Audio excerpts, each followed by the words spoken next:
info about me. I'm Abdelrahman Awad, so the correct pronunciation is Abdelrahman. It's kind of hard, but just call me Awad, it's fine. I'm an open source contributor. I created Vee-Validate for Vue.js. I also created a little GraphQL library called Villas. I blog about Vue.js, TypeScript at my blog, logarithm.com. I also host the Untyped podcast, and I co-host another podcast called Web Workers. They are both in Arabic, so I don't think most of you will be interested, but if you want to have my experience of being in Europe for the first time where I don't understand what anybody is saying, go give it a listen, and you'll find out what was my experience here. So you can follow me at Twitter or X. So I don't think I need to talk about what is Vee-Validate. How many of you use Vee-Validate?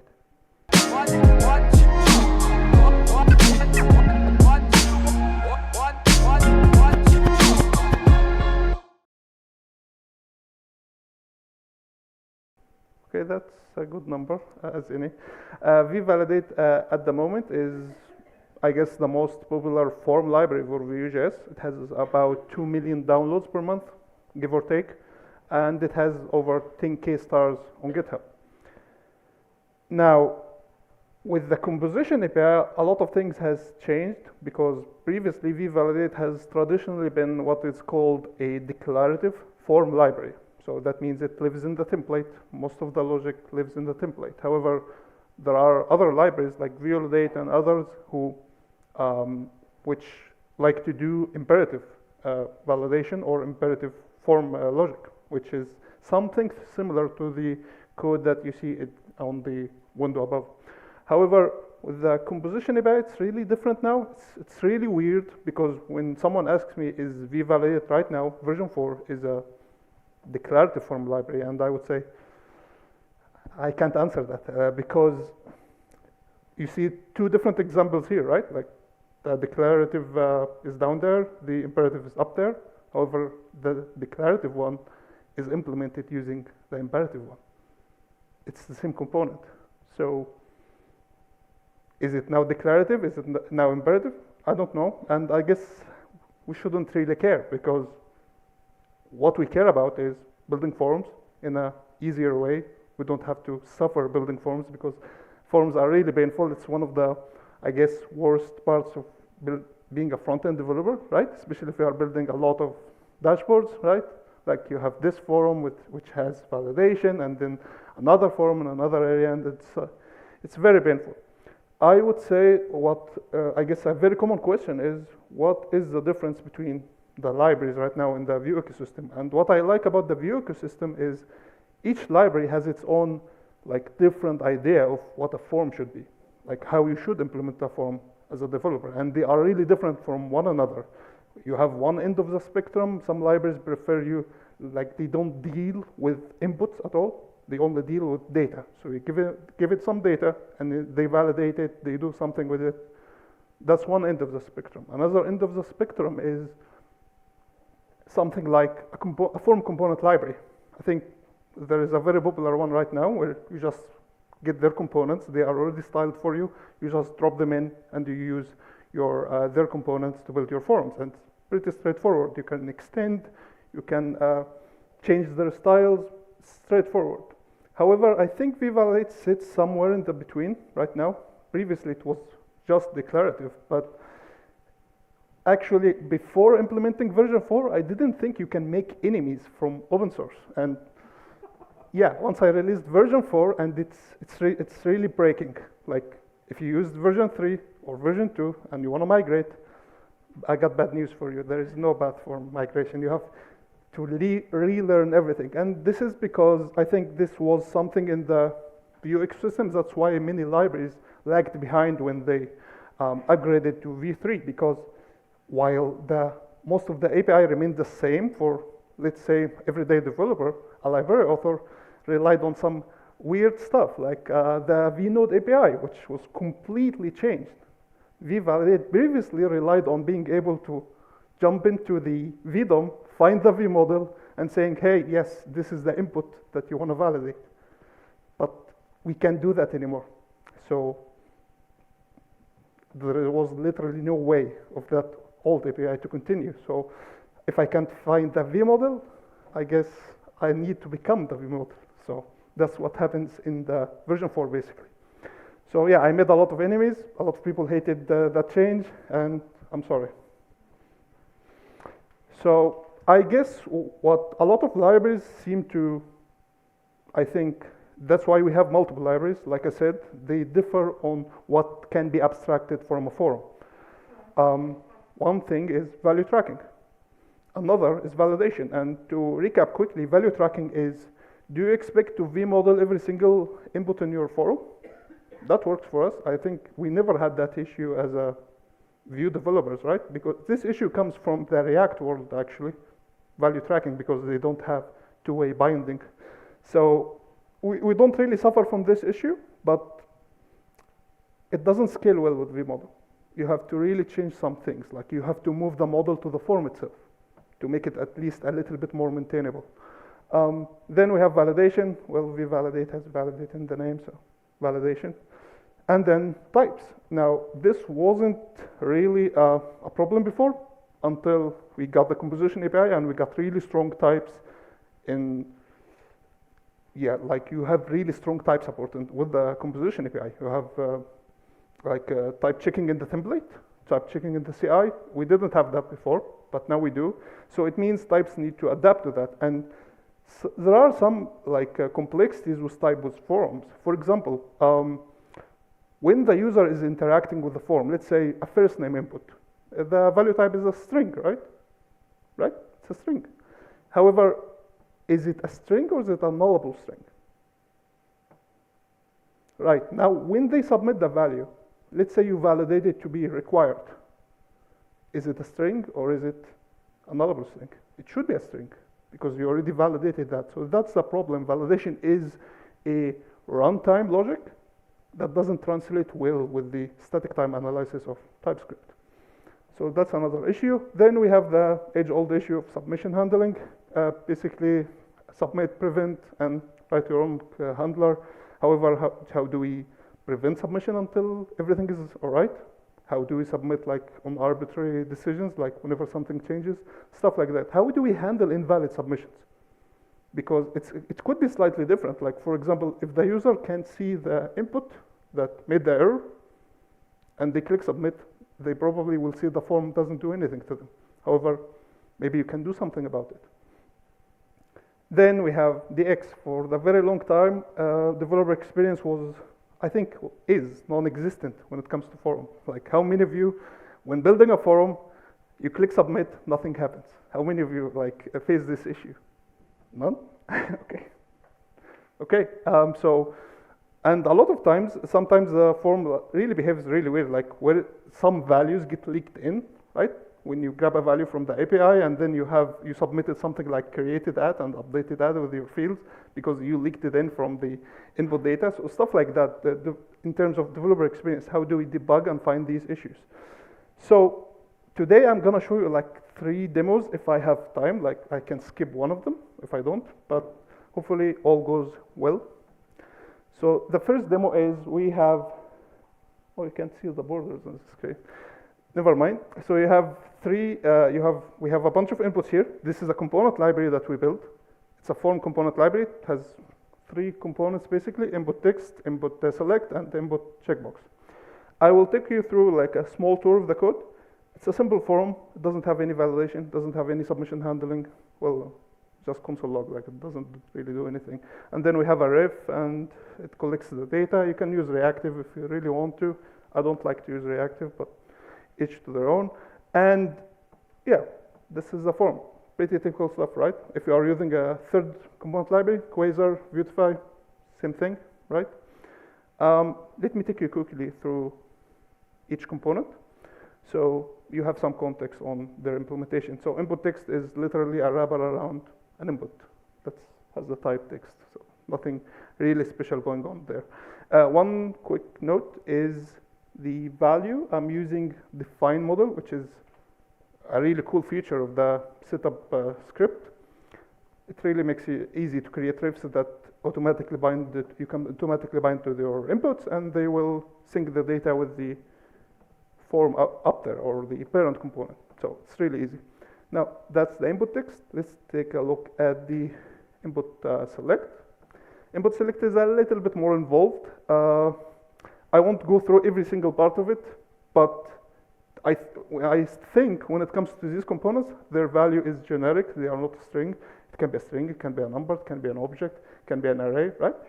So that's why I define it as a generic. So that's a new feature of the setup script that you should be using for such kind of components. And then everything is straightforward. We just, right, we define model in the same way. We bind it to the input. However, we're using something interesting here. Select list. How many of you know what this is? Okay, nice.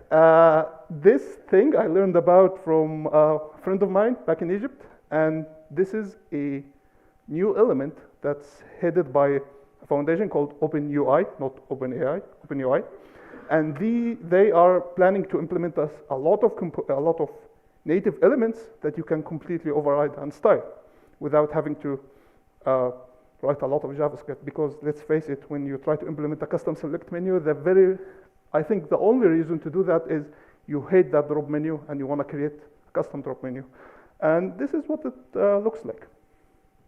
Pretty standard. If it has a checked value, a little check mark here. So it just allows us to override the option styles and the trigger style using an input, and then it has a weird new type called select list. It's a cool new feature. You have to enable it in Chrome, experimental. I used it because I don't really want to import a library for a drop-down because it's too complicated. Anyways, so that's this one done. Then the checkbox. Surprisingly, I think checkboxes are the hardest components to build. Like they are brutally hard because they have multiple modes of interaction. Let's say you have a group of checkboxes, like select your drink, for example. They behave as a group, but they are not really a group because each of them reflect a certain value, right? They modify a certain value in an object. However, with something like an array, if they are all bound to an array, they contribute their value to that array. So that's a different interaction model. And a third interaction model is just true or false. So they are really hard to build when it comes to that because you have a relationship of three states. You have the checked or not, you have the checkbox own value, and you have the group value. And implementing a checkbox is just a relationship of managing all these three. You can manage them through computed, like the checkbox is checked if the group value is the checkbox value. Or the other way around, it should be checked when the group value is the checkbox's own value. And this implies you either use computed or you either use a watcher. Doesn't really matter, but it's a hard component. Okay, so I think it is the hardest component to build. And I think people who work here on Quasar, they will appreciate how hard this component can be. So moving on, it really doesn't have anything. We just have a custom button that has an SVG that has this little check mark. So that's it. That's what it does. Now, to the actual demo, like what do we need to do? So we need to add validation, right? Need to see how well our types work and handle submission. So we need to do that with Vee-Validate. And first thing you need to do is you need to first define a forum. So you can mark this component as a forum by calling this forum. And then you could be inclined to start doing stuff, right? But I prefer to teach you a little thing I learned about forum is you always think about schema first. So right now we are using a validation schema. And this validation schema can be multiple of anything. It can be, you can use yup, you can use Zod. How many use Zod here? How many heard of Zod? Okay, nice. So Zod, yup, and Valibot, which is relatively a tree-shakeable version of Zod, kinda. It's really nice ways to build your schemas, and here's why. First, we will use Zod because it's currently very popular. So, but personally, I prefer yup because I think it is better optimized for user-facing forums. But just my opinion. So we imported something called a typed schema, and this is a way to tell VeeValidate we are going to use Zod, because VeeValidate doesn't really have the internal implementation to support Zod, Yup, or Valibot, and you have to import it from a companion library, conveniently named VeeValidate/Zod. So, and then you just throw in the Zod schema. So usually we need to import it from Z from Zod, but you can import certain schemas individually. And then it's form schemas usually are an object. And then let's start defining some fields. I really hope GitHub Copilot will help me here, but it seems like my internet connection isn't really good, so I'll have to do it by hand. We have a bunch of fields here, so let's start with that. So first name, it's a string, and that string is non-empty. This is deprecated API, but I'm gonna use it anyways. Last name, z.string, same thing, and non-empty. You should probably be doing min1, then give it the word required, so but it's too much. So email, same thing. It's non-empty. It should be an email first, and it's non-empty. Then a password. We could say it's a minimum of, what's a good length? 6? Not really, but you should use a password manager anyways. And account type. Now this one is interesting, and this is why Zod is popular, because it maps TypeScript types really well into the runtime. So it's an enum really, it's not a string, because it can be only one of these two, right? So I will pass the array, and then we have terms, and this is just a Boolean. We should probably verify it that it should be true, right? So just returns the same value, it's the same thing, and I guess we can return a message here. Let's say required. So now this is our schema. Now what did we get out of this? Like, why did we start with this? First, let's remove this entirely. We no longer need it. You can grab the values from form itself, and let's see what it offers us. So pretty nice, right? It kind of knows the types, and it assumes they are all nullable, which is really nice for us, because this is called an input type. These are the values that the user is interacting with. So it means at any point it can be null, it can be undefined. You can't really trust them. Anyways, we don't really need them here. How about, now we could get rid of these. Not yet, actually. Let's keep it for a little. So we have our fields here, and we have our form. How do we tell the form these are your fields, right? How do we make the communication between the two? And we have a couple of APIs to do that. Let's start with the imperative one. So the imperative API makes it really easy for you, because it means you can drop VeeValidate in, and if you no longer like it, you can remove it and bring in the other library if you want to. So it's really easy. We need to define our fields. So first name, and then notice we get auto-completion for the fields. So you can't really define a field that doesn't exist, which is why we started with the schema. And then I will just do one field, and then, or maybe two actually. Let's just make two. Okay, so what do we need to do now? This is no longer correct.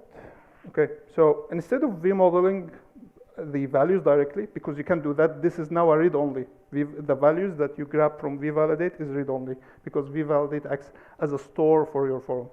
So you need to do it through the appropriate channels, which is what we are going to do right now. So instead of vmodel, you use vbind, and then pass in the first name. Same thing for the last name. And I'm just going to keep it like this for now. And now we should start seeing some things happen differently. First, the submission shouldn't work. It does. It actually does because we didn't really handle it. So how do we handle submission? You grab handle submit from use form, and all you have to do is wrap your callback with it, and you are done. Now it validates before submission, and you can actually remove prevent. VeeValidate will do it for you. So if I try submit, again, nothing happens, but nothing really happened before. So now as a developer who built this, how do I know that something actually is happening, right? Like I need to place some logs, right? And I need to do some weird stuff to figure out what's going on there. So let's not do that and instead use the Vue diff tools. It's gonna be a little bit small. I need to give it a small reload because it needs to register a certain thing. So notice that you get a new tab called VeeValidate just by using VeeValidate. You get it for free. And then it tells you your inputs. You have your form, you have your first name, it has your last name. So VeeValidate sees these values, and let's see if I hover over here. I'm not sure if you can see it. Let me zoom in a little bit. It's becoming a bit claustrophobic here, but yeah, so current value is currently empty. Let's try filling in some values, and yeah, VeeValidate picks them up. So something is happening, so that's cool. And you notice the fields turning green, mean they are now valid. If I remove this, it turns back to red, so it's invalid. So that's a really nice way to test your, if anything is working, if not. So if we try to submit now, notice that the submit count keeps increasing. This is, the submit count represents the submission attempts, regardless of they are valid or not. So you now know that VeeValidate is actually protecting your form from invalid input, so it's actually working right now. Let's close this, we no longer need it.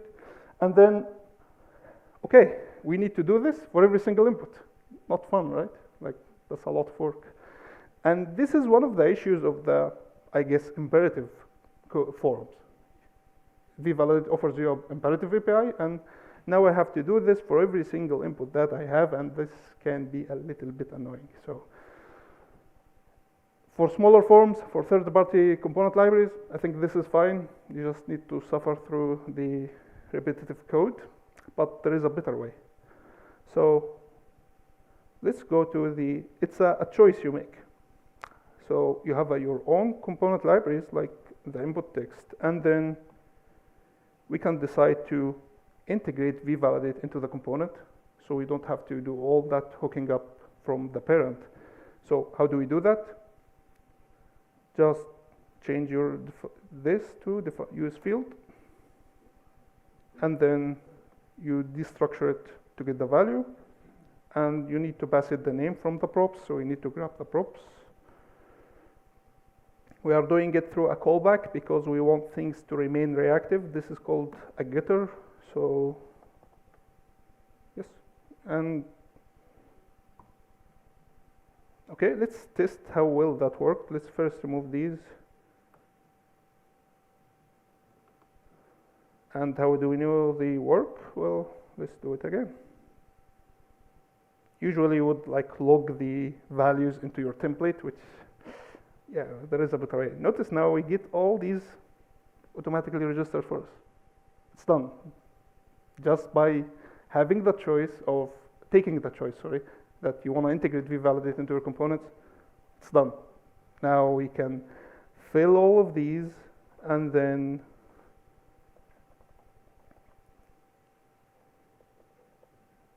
right, still have a couple of components to do, so let's do them quickly. Let's go to the select, input select, same thing. Of course it's gonna complain. And then also pass the name. So now you should see that the select inputs will show up. I think I need to give it a reload. Let's see. Yep, we have this, and if I change the value to something like personal, lights up, and the current value is personal. So yeah, it worked. Now to the checkbox.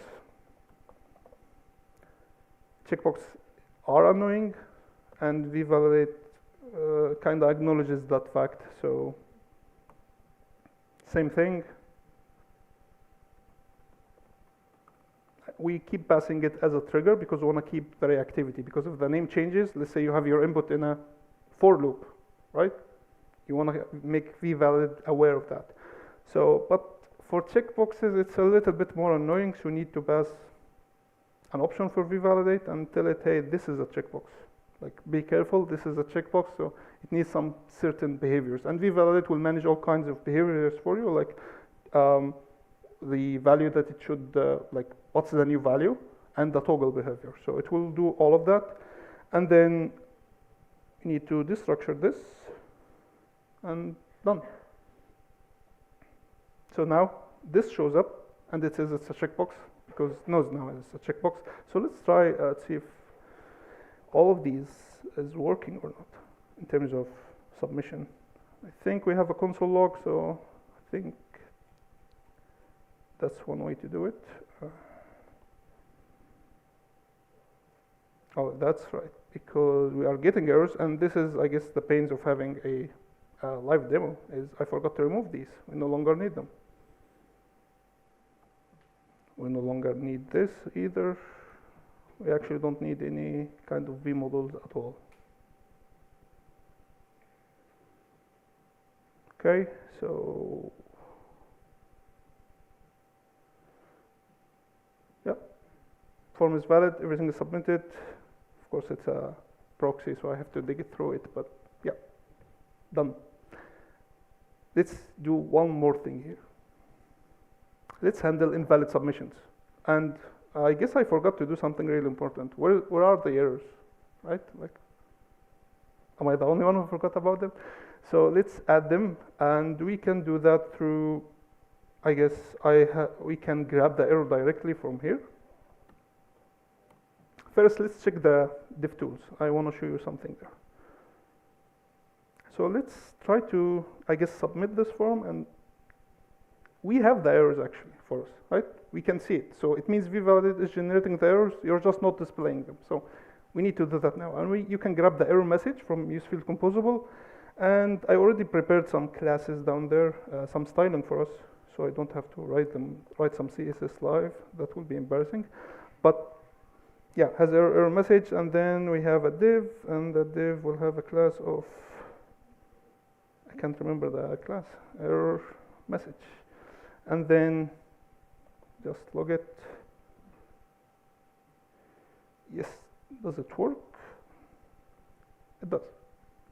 Okay, same thing for, I really don't want to do the same thing for every single component, but for the sake of completing the demo, let's do that.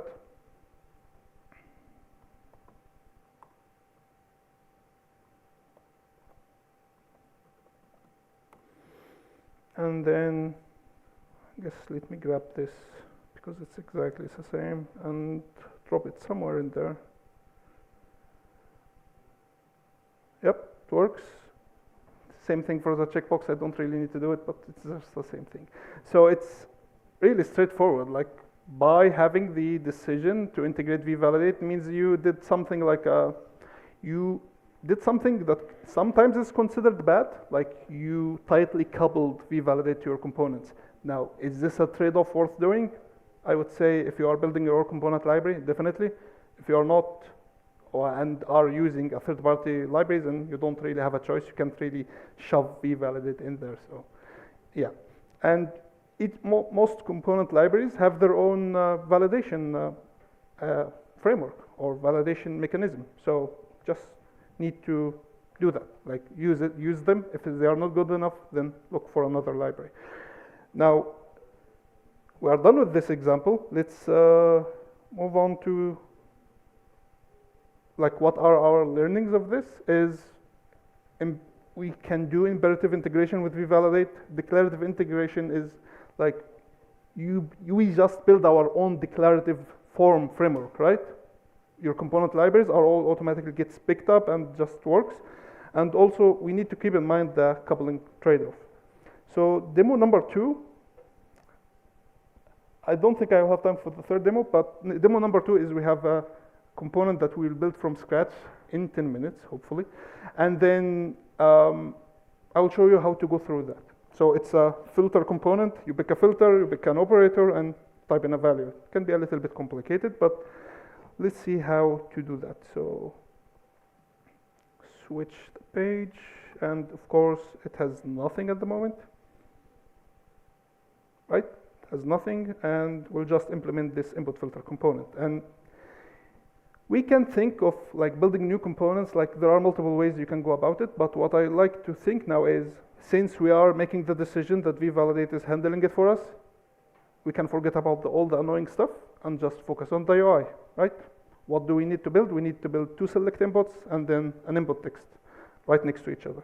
Luckily, I have prepared a couple of components, a component called unstyled select, and we'll use a couple of that, then followed by an input type text, and then that should show us something. Yeah, I need to add some classes, some things. Let me give it a label, or a placeholder rather. Select filter, select operator, and maybe this example doesn't want to work at the moment, but let me debug this quickly.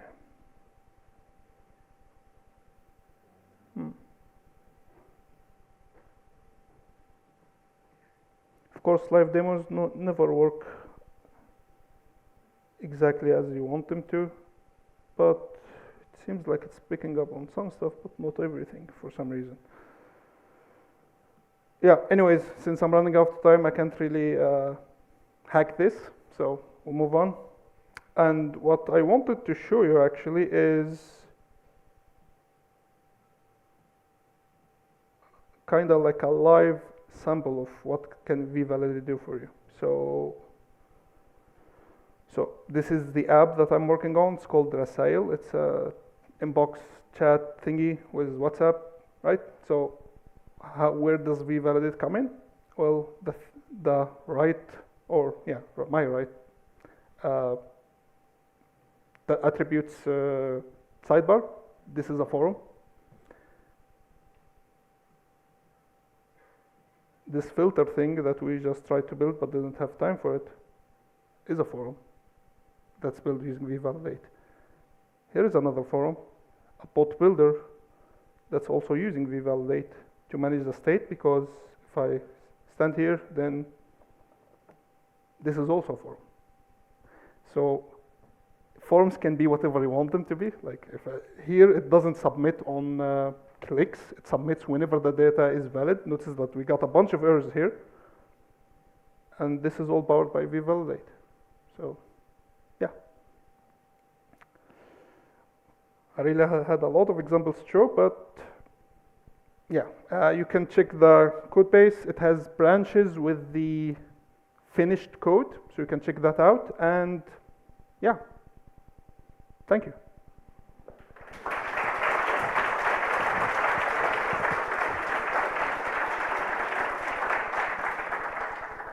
That was great, wasn't it? It was a really nice demo, and it was so nice to see the code just falling away and it just becoming simpler and simpler. But I'm going to remember that, the worst part of being a developer. So if we've got that down, I guess we're okay then. Anyone have any questions you'd like to ask?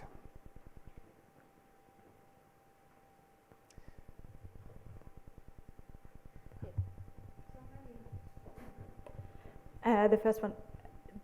Do you think, I think I saw something with the select list, but we all love selects and combo boxes and stuff. So is it possible to combine that with like completely like divs, which looks like selects, to validate them? With divs, yes, definitely. It doesn't have to, like VeeValidate can, you mean div as in custom drop down? Yeah, custom select field. Yeah, you can validate an empty span if you want to with VeeValidate. So it's not really about the inputs, it's about how you communicate the value to VeeValidate, and it will work. I have more questions. Should we just go on? Okay, second question. If there's then a validation coming back from the backend side, which you can't know before, for example, work email already existed, is there also a way to sneak those inside? Yes, and in handle submit, you get access to, like, first argument is a bunch of things, like the values, but we don't really care about it. Then you have something like set errors. So let's say you want to do the wait for API call here, and then you get a response, and then if it has any errors, you can set the errors manually, and it gets typed as well. And also just generic, for example, if I don't know that the email was wrong, but I can just say, okay, the backend gave back something was wrong. You can show anything you want to here. Like if something is wrong, you can, I guess, call a toaster library. Like if you have a toast library and say something went wrong while submitting this, and that's fine. This is very cool. I have one last question. Can you scroll up for a second, please? To a file where you maybe have generics in the script block and some other ones. This one? Yeah, can you explain how they work and why? Okay, because with select inputs, it's really complicated because the value is whatever the option value is, right? And this isn't something set in stone. It's not really a string. It's not really a number. It can be really anything. Like if you use view multiple select, I think it's really a famous component. You can have objects as values. So here, I don't really want to make any assumption. I made a limitation that it could be a string, it could be a number, but not it can be really anything. And the benefit of this, it doesn't show here in the code, but it will show once you do something like a slot binding, where you say the item is, and I think it will be down there actually. Yeah, when you do something like you bind it for a slot, right? You have a slot, for example, you want to override this, so slot, and then item equals option, and then on the other side, you will get it typed. Like if you go to the thing here, if you override it, you will get the type of whatever you provided as an option. So you don't really want to make it strict as a string, object, or number. So yeah, that's all. I think the odds of this shortly being in Xavier's code base are quite high from those questions. I really hope so. I have a question online. So the name of the inputs is just a plain string. What would happen if you misspelled it? Is there a way to add type checking to ensure that you are not adding names of properties that do not belong to the model of your form?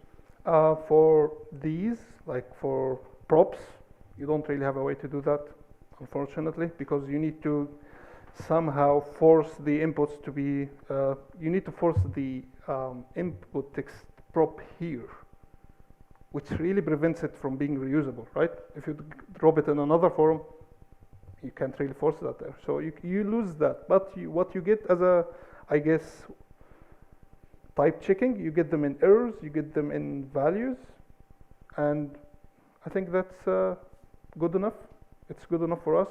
So you don't really want to lock down the input text names. Otherwise, you need to create something like a factory that creates a component for you, and then it limits down the name options for you. This will work. I think it will be efficient. I wouldn't say it's inefficient, but yeah, that's one way to do it. Thank you. Maybe time for one more question. No? Oh, yes.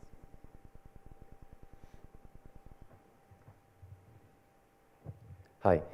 In some case, I have need to show hide the different input. It depends or value another input. In this case, I need to reset